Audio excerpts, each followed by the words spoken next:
Welcome to Barbarous Bulletin, the podcast where we bring you the latest news and updates from around the world. We have a lot to cover, so let's dive right in.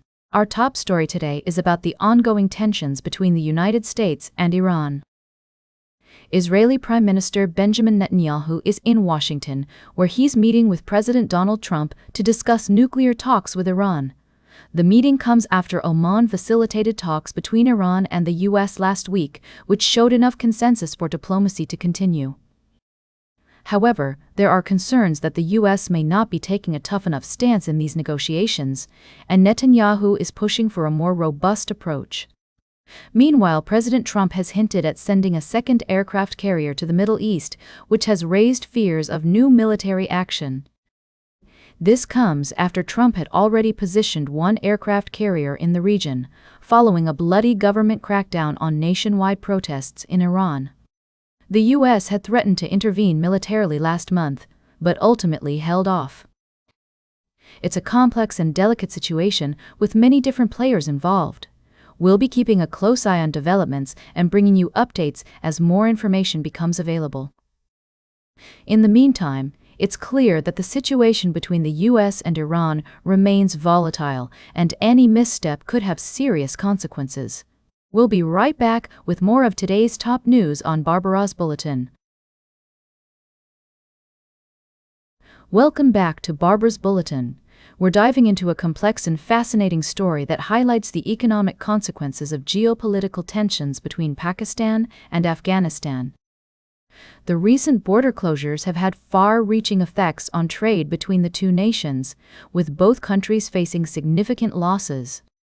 According to reports, the closures have resulted in an estimated $300 million decrease in Afghan exports to Pakistan last year alone.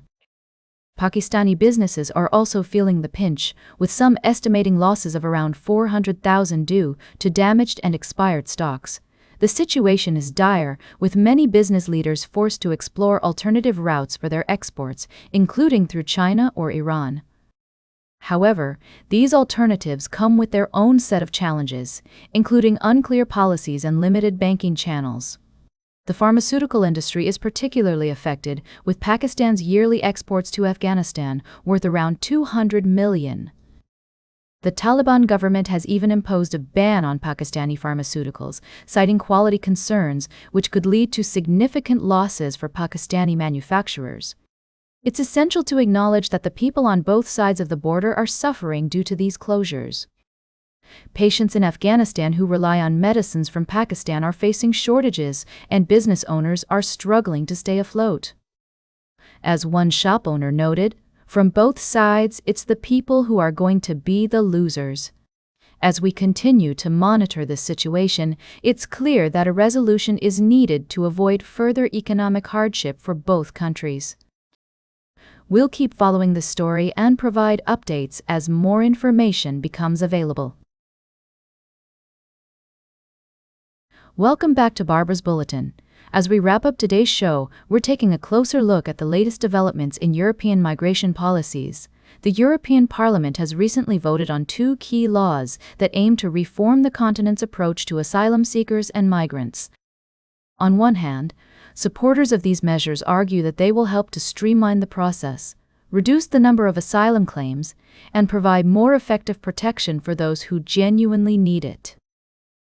On the other hand, critics raise concerns about the potential human rights implications, particularly with regards to the concept of safe third countries where migrants may be sent. The new laws include the creation of an EU list of safe third countries, which currently features nations such as Bangladesh, Colombia, Egypt, India, Kosovo, Morocco, and Tunisia.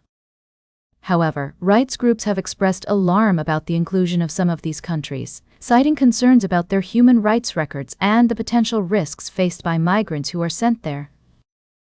Proponents of the measures, including Italian MEP Alessandro Siriani, argue that they mark a significant shift towards a more governed approach to migration, rather than simply enduring it. However, Organizations like the International Rescue Committee have described the votes as deeply disappointing, warning that the new rules may force people into countries where they have no community, language, or support, and face a real risk of abuse and exploitation. As we consider these complex issues, it's essential to weigh the different perspectives and prioritize a fair, balanced, and humane approach. The European Union's migration policies have far-reaching consequences for individuals, communities, and societies as a whole. As we move forward, it's crucial to engage in informed discussions, listen to diverse voices, and strive for solutions that uphold human dignity and respect. That's all for today's Barbara's Bulletin. Remember to like, share, and subscribe. And, until next time, stay engaged.